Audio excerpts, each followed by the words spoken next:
ओम श्री गणेशाय नमः। दोस्तों, आप सभी को विनायक चतुर्थी की हार्दिक शुभकामनाएं। आप सभी पर भगवान गणेश अपनी कृपा सदैव बनाए रखें। मार्गशीर्ष मास के शुक्ल पक्ष में पड़ने वाली चतुर्थी को विनायक चतुर्थी कहा जाता है। विनायक चतुर्थी या गणेश चतुर्थी हिंदू धर्म का एक महत्वपूर्ण उत्सव है जो भगवान गणेश को समर्पित है। गणेश जी को विघ्नहर्ता और बुद्धि के देवता के रूप में पूजा जाता है और इस दिन गणेश जी की मूर्ति की स्थापना की जाती है। या जो लोग गणेश चतुर्थी का व्रत करते हैं तो वो इस दिन अपने घर में गणेश जी की स्थापना करते हैं, उनकी आराधना करते हैं, उनकी पूजा करते हैं और व्रत रखते हैं।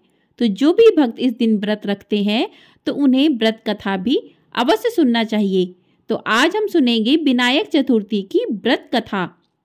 ये व्रत कथा जो भी भक्त सुनते हैं उनकी सभी बाधाएं दूर हो जाती हैं।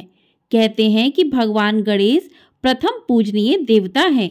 कोई भी शुभ कार्य करने से पहले यदि इनकी पूजा की जाए तो ये आने वाले कार्य में कोई भी बाधा उत्पन्न नहीं होती। गणेश जी को ज्ञान और बुद्धि का देवता भी माना जाता है, जिसके छात्र इनकी आराधना करके ज्ञान और बुद्धि की प्राप्ति की कामना करते हैं। विनायक चतुर्थी को नई शुरुआत का प्रतीक माना जाता है और इस दिन लोग जो है नए कार्यों का शुभारंभ भी करते हैं। तो साल 2024 में मार्गशीर्ष माह के शुक्ल पक्ष की चतुर्थी तिथि 4 दिसंबर दिन गुरुवार को है, जो कि चतुर्थी तिथि 4 दिसंबर को दोपहर 1:10 से प्रारंभ होगी और 5 दिसंबर को दोपहर 12:49 पर समाप्त हो जाएगी।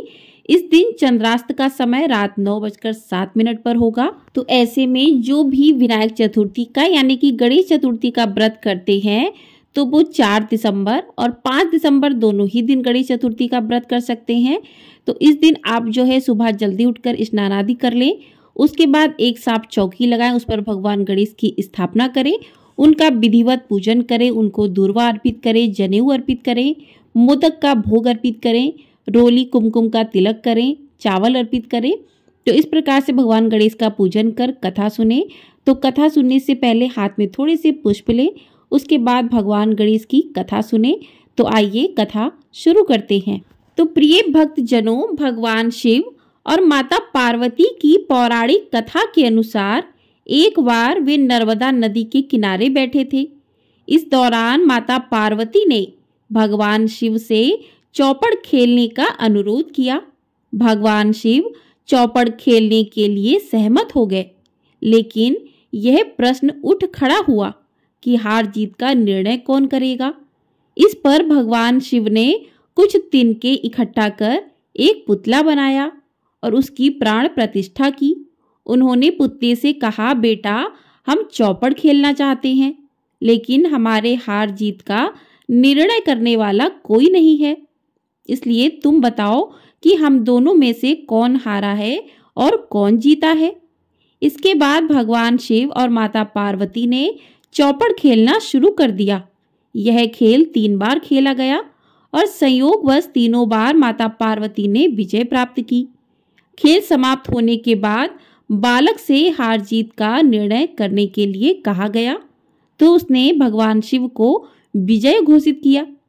यह सुनकर माता पार्वती अत्यंत क्रोधित हो गई और उन्होंने बालक को लंगड़ा होने तथा कीचड़ में पड़े रहने का श्राप दे दिया।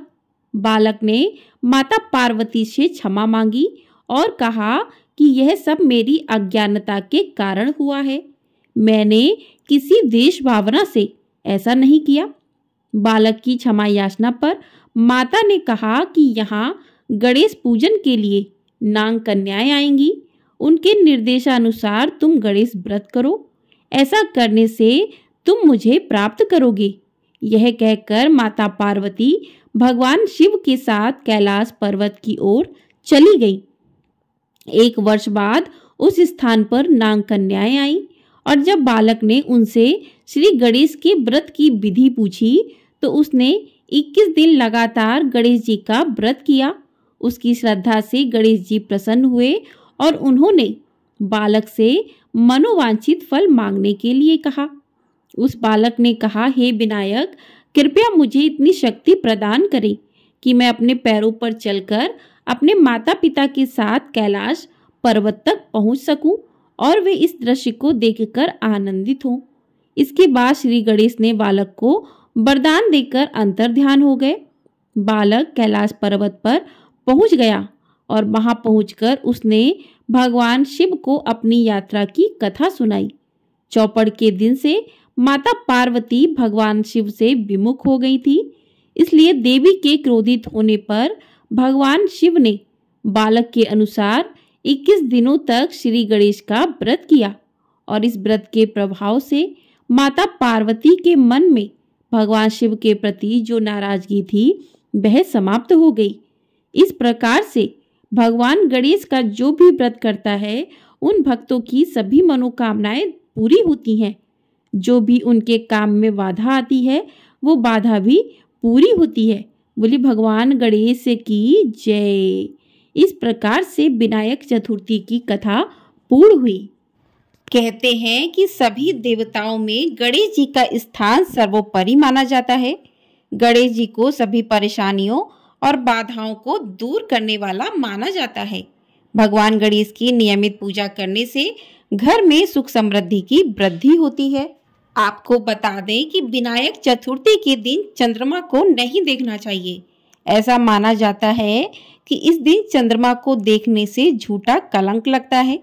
मान्यताओं के अनुसार द्वापर युग में भगवान कृष्ण ने विनायक चतुर्थी की रात को चंद्रमा देखा था, जिसके बाद उन्हें शाम तक मणि चोरी करने के लिए झूठा कलंक लगाया गया था।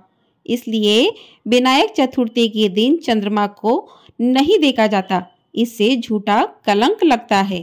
तो इस प्रकार से इस दिन भगवान गणेश का पूजन कर जो भी भक्त श्रद्धा भाव से इनका पूजन कर व्रत की कथा को सुनते हैं तो भगवान गणेश उन भक्तों की सभी मनोकामनाओं को पूरा करते हैं। बोली भगवान गणेश की जय। आइए अब करते हैं भगवान गणेश की आरती। जय गणेश जय गणेश जय गणेश देवा, माता जाकी पार्वती पिता महादेवा। एक दंत दयावंत चार भुजाधारी, माथे सिंदूर सोहे मूस की सवारी। जय गणेश जय गणेश जय गणेश देवा, माता जाकी पार्वती पिता महादेवा।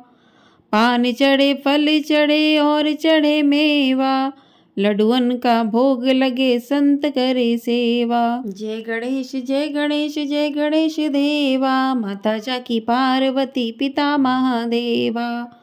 अंधन को आँख देत कोढ़िन को काया, बांझिन को पुत्र देत निर्धन को माया। जय गणेश जय गणेश जय गणेश देवा, माता जाकी पार्वती पिता महादेवा।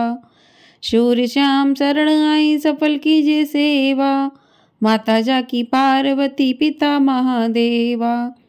दीनन की लाज रखो शंभु सुतकारी, कामना को पूर्ण करो जाऊं बलिहारी।